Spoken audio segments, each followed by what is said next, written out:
রাস্তায় যখন বৃষ্টি নামে তখন সবাই আশ্রয় খোঁজে ছোটে, কিন্তু তেহি জানতো না আজকে এই বৃষ্টি তার জীবনের সব থেকে বড় ঝড়ের আতঙ্ক নিয়ে এসেছে। সে কেবল তার বন্ধুকে বাঁচাতে চেয়েছিল, কিন্তু জানতো না তার বিনিময়ে তাকে নিজের স্বাধীনতা দিতে হবে। জন জংকুক, যাকে পুরো শহর ভয় পায়, এই মানুষটার নজরে সে অনেকদিন আগে থেকেই পড়েছিল। তেহি জেকের বিশাল ম্যানশনের ড্রয়িং রুমে দাঁড়িয়ে ভয় কাঁপছে। জেকে সোফাতে বসে শান্তভাবে কফি খাচ্ছে। জেকে কফির কাপটা শব্দ করে টেবিলে রেখে বলে ওঠে, তো শেষ পর্যন্ত তুমি আমার কাছে নিজে থেকে চলে এলে তেহি। আমি হয়তো ভেবেছিলাম তোমাকে তুলে আনতে আর কয়েকটা দিন অপেক্ষা করতে হবে। তেহি ভীত কণ্ঠে বলে ওঠে, প্লিজ জেকে, আমার বন্ধুকে ছেড়ে দিন।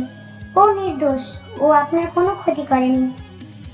জেকে উঠে দাঁড়ায়। তেহির খুব কাছে এসে বলে, ও আমার ক্ষতি করেনি, কিন্তু ও আমার জিনিসে হাত দেওয়ার চেষ্টা করেছে। আর তুমি জানো তো তেহি, জেকে তার জিনিস শেয়ার করতে পছন্দ করে না।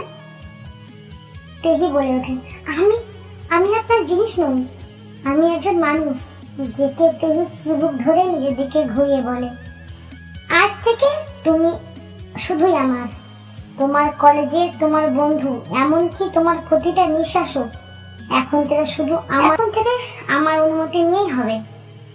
যদি পালানোর চেষ্টা করো তবে মনে রেখো, তোমার ওই প্রাণের বন্ধু, ওর জন্য আমি শ্মশানের জায়গা কিন্তু বুক করে রেখেছি। তেহি কাঁদতে শুরু করে।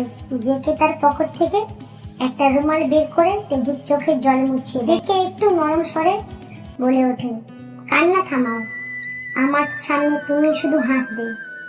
এখন যাও উপরে তোমার ঘরে, তোমার জন্য সব রেডি আছে। ফ্রেশ হয়ে নিচে এসো, আমরা একসাথে ডিনার করব। কিন্তু মনে রেখো, তুমি যদি আমার কথা মতো লক্ষ্মী ভাবে চলো, তবে তোমার বন্ধুর কিন্তু আমি কিছুই করব না। আর আমার কথার অবাধ্য হলে তার কিন্তু কোনো ক্ষমা নাই। তেহি ডিনার টেবিলে তেহি চুপ করে বসে আছে। জেকে তার প্লেটে খাবার তুলে দিচ্ছে। তেহি বলে ওঠে, আপনি কেন এমন করছেন? জোর করে কি ভালোবাসা পাওয়া যায়? আমার মন আপনি জোর করে পাবেন না। জেকে একটু থেমে তেহির দিকে তাকায়, বলে ওঠে, আমার ভালোবাসা চাই না, আমার ভালোবাসা দরকারও নেই। যেটা আমি এতদিন পাইনি সেটা আমি আর চাই না। আমি তোমাকে চাই, তুমি পাশে থাকলেই হবে।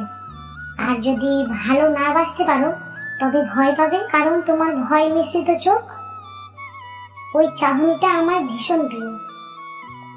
তেহি বুঝতে পারলো সে এক সোনার খাঁচায় বন্দিনী হয়ে গেছে, যার চাবিকাঠি জেকের হাতে। এই চুক্তি হয়তো ছিঁড়ে ফেলা যায়, কিন্তু জেকের এই পাগলামি ভরা ভালোবাসা অধিকার বোধ থেকে মুক্তি পাওয়া হয়তো আর কোনোদিন সম্ভব হবে।